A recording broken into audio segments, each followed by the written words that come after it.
with another episode of Musicology 101. Let's get it! If you're wondering why we're so excited, Crystal, tell them. Oh my god, because first of all, Yes. you know I'm the dramatic twin. Both dramatic. It's okay. It's our second anniversary. Yay! Oh my god! We saw it through life happening. We Yes. still push through to give y'all the education. Amen.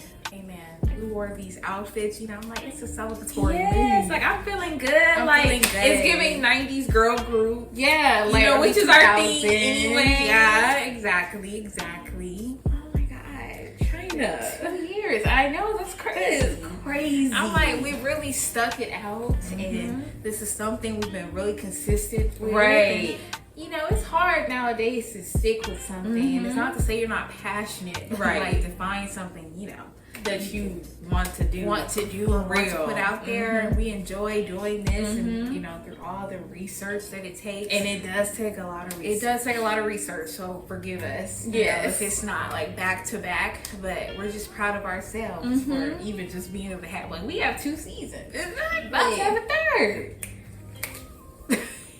I mean, come on. And it wouldn't have been possible without you guys. I know. So, Thank you guys. yes. Thank you guys for always, you know, messaging us, sharing our stuff, liking our stuff, or sending it to a friend, a family member. It really does mean a lot because we actually love to have the conversation about the music that we love so much and that we listen to every day, and we love to talk about it with you guys.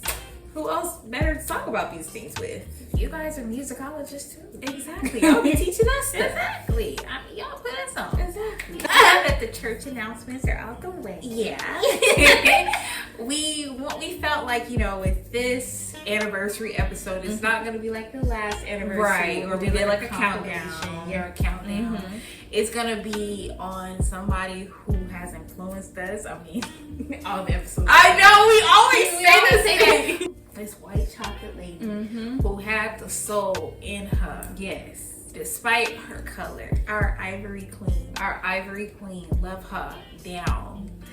We felt like, you know, who better? Like, this is somebody that's a heavy hitter. This is a woman who has conquered so many things in the short life that the short time that we got to have her. Exactly. So, wow. I guess we should just start our drum roll. Yeah, let's Let's just just get right it. into it. Teena Marie, let's get it! Teena Marie was born Mary Christine Brockert on March 5th, 1956 in Santa Monica, California. Her parents were construction worker Thomas Leslie Brockert and home renovator Mary Ann. Teena spent most of her childhood years in Mission Hills, California, and at an early age, she started gravitating towards music. By the age of 2, little Teena was already singing Harry Belafonte's Banana Boat song. And when she was 8 years old, her parents started sending her out for auditions for acting roles. And in 1964, Miss Teena got her big break as she was able to be a tap dancer on an episode of the Beverly Hillbillies. Our mom always talks about that show. Teena is giving like that Hollywood kid. Like, you know, like it doesn't matter where you are in LA or just LA County, period. It's like some people always find their way to entertainment. It's almost like true. it's inevitable. I mean, I don't know. It might be a stereotype. Okay, we might be talking about ourselves, but we can't help it, okay? And neither could Miss Teena. Exactly. With Teena being a self-taught musician, she was fluent in guitar, bass, and the congas. Early on in her musical career, she formed an R&B band with her brother and a cousin. In the early 1970s, Teena's family moved to Venice, California, and it was there that she spent her adolescent years in the Venice enclave of Oakwood, also known as Venice, Harlem. So clearly this is where she is starting to immerse herself in Black culture. I think at this point too, she also had a Black godmother. So, you know, she was already getting that flavor, that spice. It's like we have a couple of little Harlems in LA. Yes, I agree. Yeah, I like, agree. Leimert Park is kind of considered one. So yeah, little LA history for y'all. Little LA Black history for y'all. She briefly worked at Pup and Taco while attending Venice High School, where she joined the summer dance production. She also had a role in the school's production of The Music Man. After graduating, Teena wanted to put her focus on landing auditions, trying to get her big break as an artist, but all the while she was also studying English literature at Santa Monica College, where your girls also went. Real LA girls, okay? We also went to Santa Monica College as artists. The Parker's dream. Yes, we were living the Parker's dream, okay? We were there, and this is like, of course, before we started like having a regular job, but like we would be there all day. We would be in the parking lot studying, in the library studying. So I definitely can relate to Miss Teena, because you know you trying to get it any way you can. Exactly. Like I gotta pursue my education. Exactly. In 1976, while serving as the front woman for a band that she curated, she garnered an introduction to Motown's staff producer Hal Davis, who is best known for his work with the Jackson 5 and Brenda Holloway. Initially, this led to an audition for a Motown-produced film that was in development about orphans. However, once the film dropped production, Berry Gordy was so impressed by Teena's vocals that he decided just to go ahead and sign her as a solo act, because why would we just let that go? Just because the film didn't work out. Period. Auntie Teena, you know, she was ready.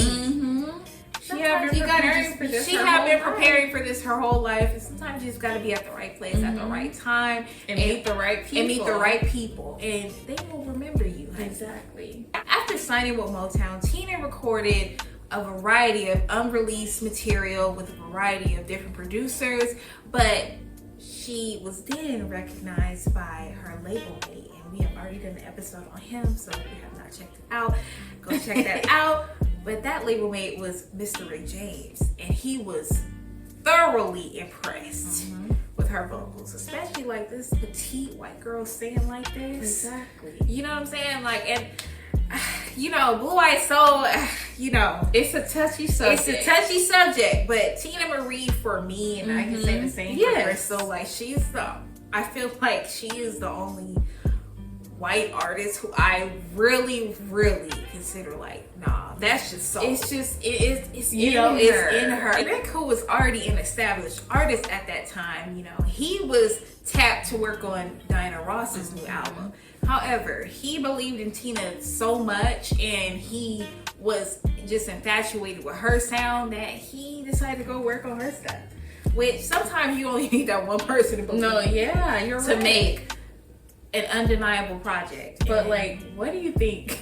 What? Diana Ross's project would sound like? I know. I do wonder what that would have sounded like. Cause I love Diana Ross. I feel like he definitely would have added more funk. Yeah, definitely. You know what I'm saying? Instead of the poppy clean, it would have been a little bit more funky. Yeah. I do think, I wish that could have happened. I know, that would have been cool. Yeah. But, you know, give and take. As a result, Teena went on to release her debut album, Wild and Peaceful. Originally, the album was going to be credited under ChrystalChyna, but it was later credited as Teena Marie, which is the name that we all know her by and the name that she went by throughout the remainder of her career. The album Wild and Peaceful scored Teena her first top 10 R&B hit, which was a duet with Rick called I'm Just a Sucker for Your Love. I'm just a sucker. I used to love that song when I was a kid. I'm just a sucker for love. Sucker for love. The Wild and Peaceful album actually did not have a photo of Teena on the cover, which made people think that Teena was black. And you know, honestly, I will say, when I was a little girl and I would hear Square Biz on the radio, I'm like there's no way. Because I had not seen like an actual photo of Teena Marie. Like I was a little girl. I was like little. Yeah. So I remember my dad saying like, "No, baby, she's white." Oh, and I was shocked. I'm like, "There's no way. This is witchcraft." Like, there was no way. But Cause people, like she could even pass like as a light, very a fair mulatto, skin. a mulatto, A mulatto. She like could. a very fair skinned black one. Because there are a few of us that look like her. Yeah. So I mean, like, she could be one of us. I mean, she is. It might be down the line. I'm just saying, it's like I'm sorry. It's something about Teena Marie that I'm not going to let go. She is one of us. Sorry. And usually I don't be doing that. I don't do that. I don't play either. those games. Me But I neither. just feel like Teena, It's different. she just gave unproblematic vibes. Yes. So, and I'm not even. You come to the cookout. I just don't. I don't. It's not It's that. not that. I just feel like she was so down and just so natural I about know. it. It's not like she was trying to be. It's so many people that are trying. And, oh, you're invited to the cookout. It's not that. Right. This cookout that is like never Non-existent. Yeah. But she, she just got it. Yeah. You know what I'm saying? Like I hope I don't want to offend people when I'm saying that. Right. Because there might be people that understand what we're saying. You know what I'm saying? Yeah. I know it's very It's a color touchy lines. It's a touchy conversation. Yeah. But for us personally, I just have always had that connection to her. Touching back on the album cover, it wasn't until she made her very first appearance on Soul Train that it was unveiled that this woman is white. So this made her the very first white female performer on Soul Train, and she was the only white performer on Soul Train to have as many appearances as well. Teena's second album, Lady T, was released in 1980, and this time her portrait was featured as the cover art for the album. And Richard Rudolph, who is the widower of the late great Minnie Riperton, the father of Maya Rudolph, he served as producer for this album. And I think also Teena is like Maya's godmother. Yeah, if I'm not mistaken, I did. Yes, I think so. So correct us if we're wrong. Right. But isn't that kind of cool? Yes.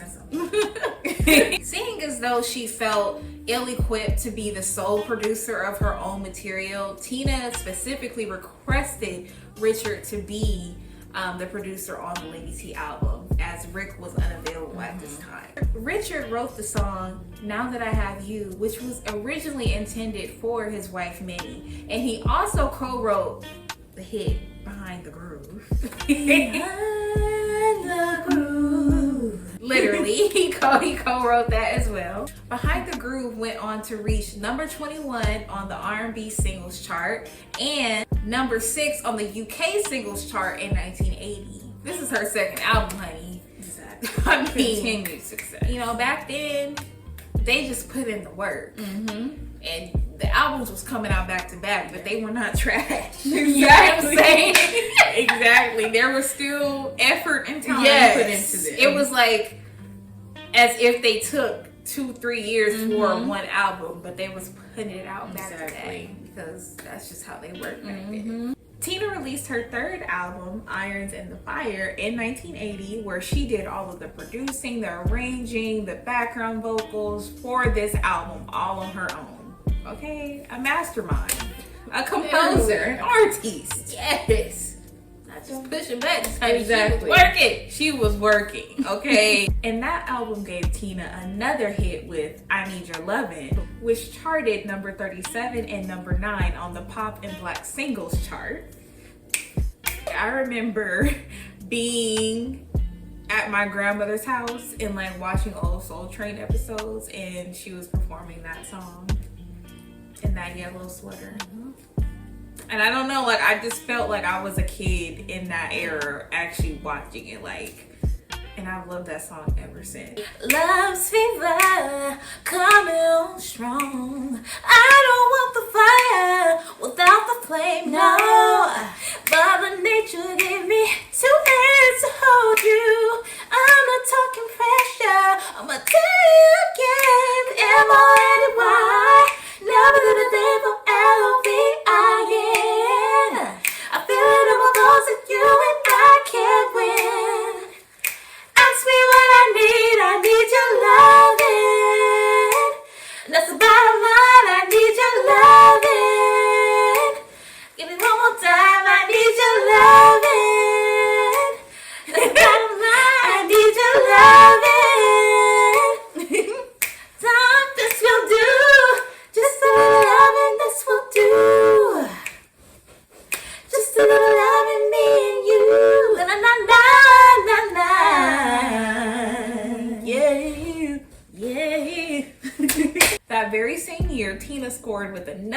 hit on Rick's hit album Street Songs with their duet of Fire and Desire.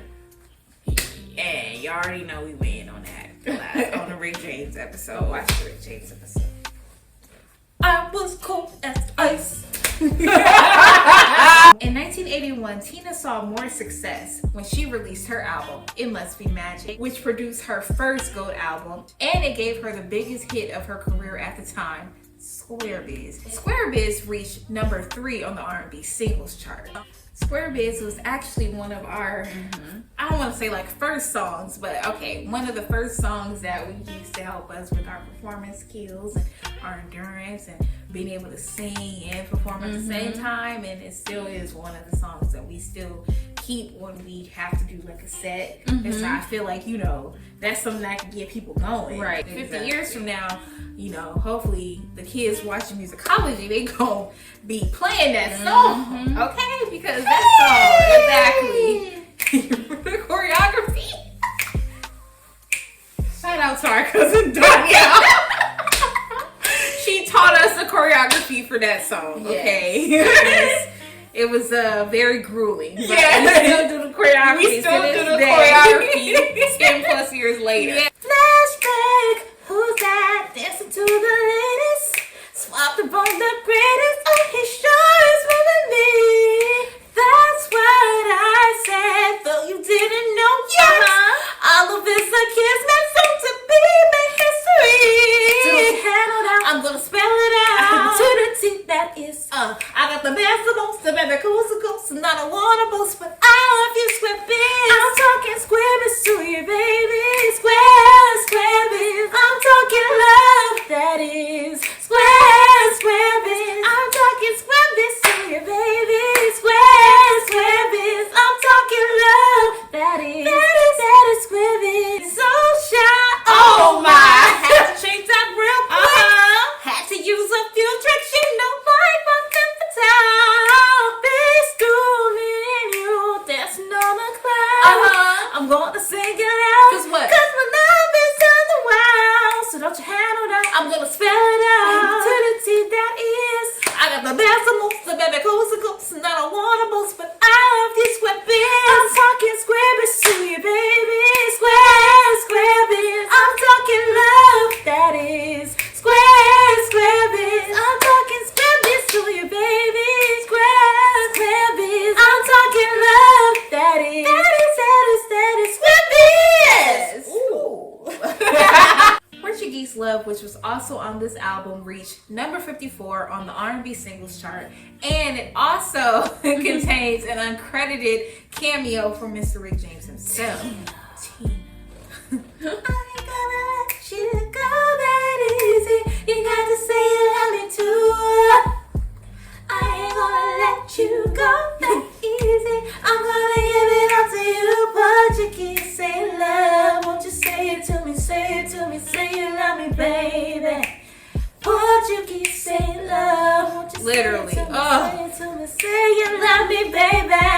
Around this time in 1982, Teena was actually in a legal battle with her label, Motown, with disagreements about releasing original material. As a result of the lawsuit, the Brockert Initiative was ushered in. The Brockert Initiative actually makes it illegal for record companies to keep an artist under a contract without letting them release anything and not letting them move on to another label to sign another contract so they can make said moves in their career. So basically not letting them just stay like, oh, well, I mean, we'll just keep her signed. Right. You know, Sitting on the artist. sitting on the artist. This actually did help people like Luther Vandross, Right, and and I the think Mary the Jane Mary Jane Girls. Girls too. So, you know, Teena did her big one. Yes. You know, it was more than just helping herself. It was also helping others. That's right. And that's always the vibe that I got from her. Everything that I've heard about Teena Marie has always been about her pouring into others. Yes. So maybe, like, I don't know if,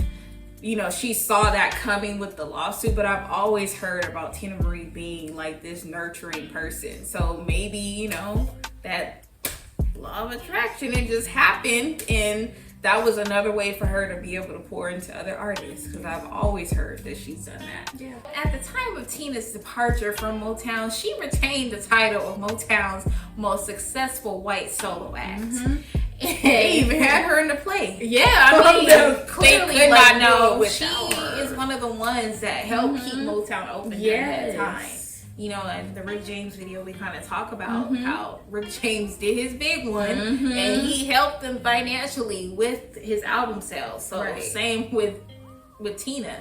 She deserves that credit. So in the fall of 1982, Teena signed with Columbia Records subsidiary under Epic Records, where she was also able to establish her own publishing company called Midnight Magnet.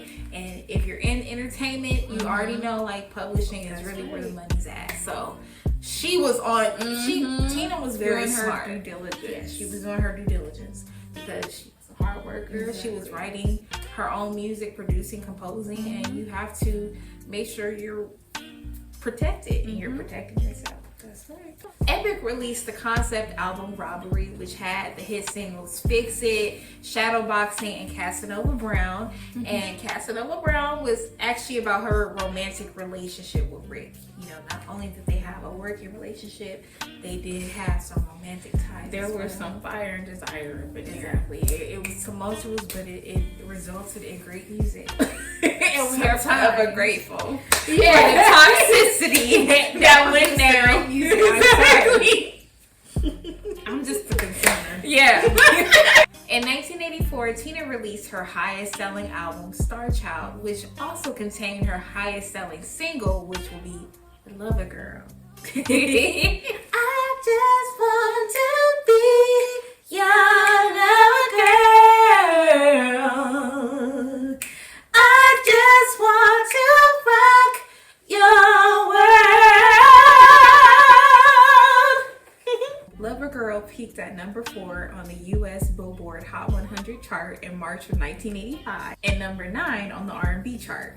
That album also included another one of Teena's best songs, in my opinion, Out on a Limb, which is like, wow, which peaked at number 56 on the R&B chart. Teena in 1986 went on to release a rock-influenced album called Emerald City. This album, you know, it didn't do the best with her already established fan base because, you know, they were used to the R&B, the funk, and the soul. Yeah, so this didn't really cross over well for her already established fan base. In 1988, Teena did return to R&B with her Naked to the World album, which featured a hit single called Ooh La La. I love you so, baby. Ooh la la la,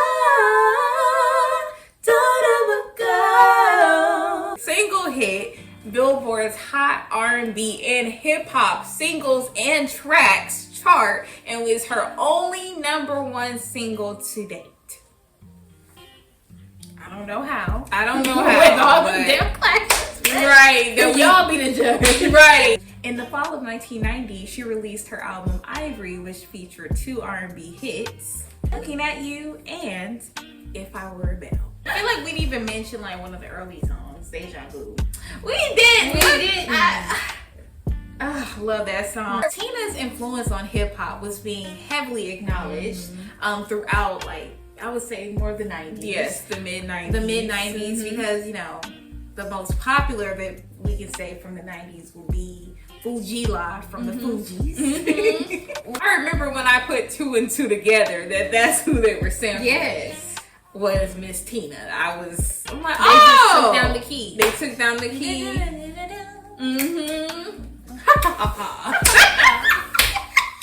I love Miss Lauren. Love Miss Lauren, yes. But yes, that's one of them. But I do remember like Teena talking about, you know, the whole sampling thing. And I'm not saying that she was mentioning the Fugees, and she didn't mention people in specific. This is just from what I remember of watching her. Like, you know, a lot of artists from a certain time period and Teena's time period did not like the whole thing of sampling. And I think that a lot of them got used to it.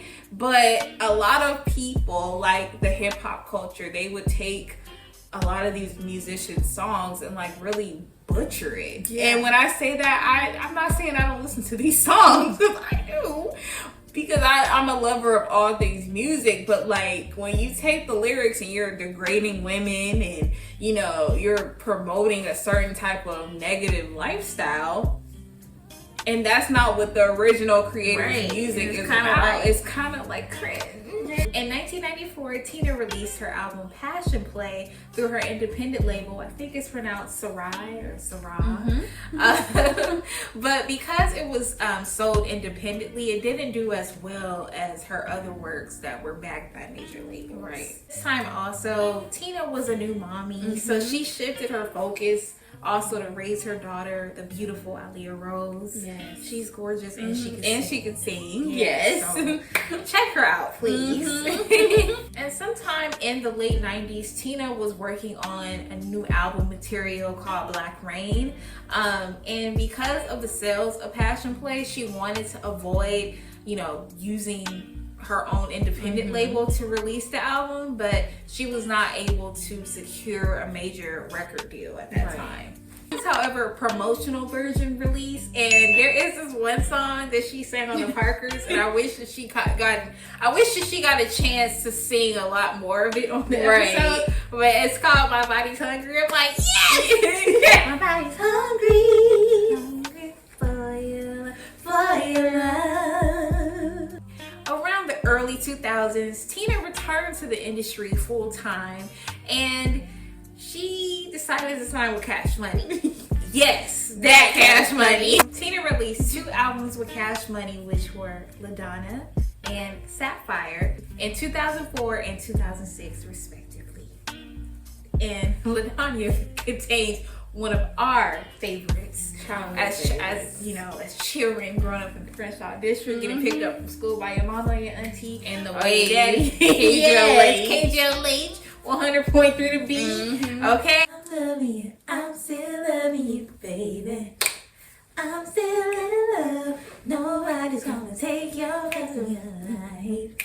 LaDonna became gold certified and also became the highest charting album of her career. And it also consisted of a duet with the late great Gerald Levert. Wow. I know. That was not long. Yeah. And is it me? I always felt this way, like Eddie Levert, Gerald Levert. I feel like they have such similar tone to Rick. They do. I thought it was. I'm like, No, they really do. Tell us what y'all think in the comments. Yeah, like, y'all think is like it me? Eddie Levert, Gerald and Rick James have like a similar tone. It's not, of course, we're not talking about the type of music that they made. Right. We're talking about their voices. Right. Like I can hear. hear. I just hear similarity. Yes. I love that.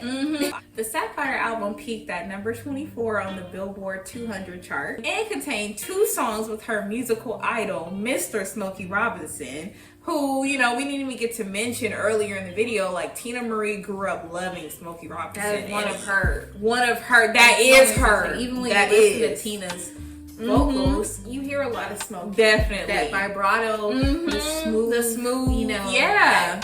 I don't know. I hear it. The songs featuring Mr. Robinson are God Has Created and Cruise Control. After her departure from Cash Money in 2009, Teena released Congo Swear on Stax Records, the legendary Stax. We should do an episode on that too. Absolutely. The idea is just keep flowing. Yes. Every episode, let us know. The album was received very well, giving Teena a top 20 on Billboard's Top 200, as well as a top 10 R&B chart entry. The album featured a duet with the legendary Miss Faith Evans on the single Can't Last a Day. And if I'm not mistaken, I think Teena really wanted Faith Evans to be on the album. First of all, of course, because of her voice. Right. But also because like that connection of like Teena and Rick and Faith and Biggie, like she always said, like I can relate to it and I can see the comparison and like their relationship. It reminded her of her relationship with Rick James. Right. So they had that special connection. Of course, as we do know, Teena did pass the day after Christmas, December 26th of 2010. I remember exactly where I was at that Santa time. Monica I was Promenade. Santa Monica Promenade in the elevator going to our car, and I was shocked. And the way that it happened, I know it must have been so traumatizing for her daughter, but I'm just so glad that her daughter is still here to share her mother's music and share her memories, because of course we're not gonna get to know Teena Marie as she knows her mother. Right. So, you know, it's just a blessing to see her daughter, and like her daughter is still doing music, and her daughter has a child now. Like Teena would have been a grandmother, and it really is a beautiful thing to see, and to see the legacy still continuing through her daughter. And I love Teena Marie so much, and I can say the same thing for Chyna. Like, we grew up idolizing Teena Marie, you know? Like, I can't remember my life where there was not a Teena Marie song playing in the back. And I know I say that for every artist, but like, It's true. it's different when you actually perform this artist's song. Yes. You know, like this, yeah. Teena Marie is greatly missed, for real. And I'm so happy that she still has this relevancy. Like, Absolutely. even, you know, how we were talking about her being sampled now by like the biggest artist in the world, Beyonce, through her Cuff It song, excuse me. And, you know, that earned a Grammy, and I'm just glad that we're still talking about Teena Marie and her influence on R&B, funk, soul music, because it is really strong, and it's important that we keep her name alive. Absolutely. And yeah, that was the Teena Marie Musicology 101 episode. Couldn't have picked a better artist to help us celebrate our 2-year anniversary. Yes, with the party. Yes, a party. A party. The LA girl way. Yes. Period. But yes, we love you so much, Miss Teena. Yes. We love your family, and thank you so much for sharing your gift with the world. Absolutely. Until you next so time, much. you guys. Bye.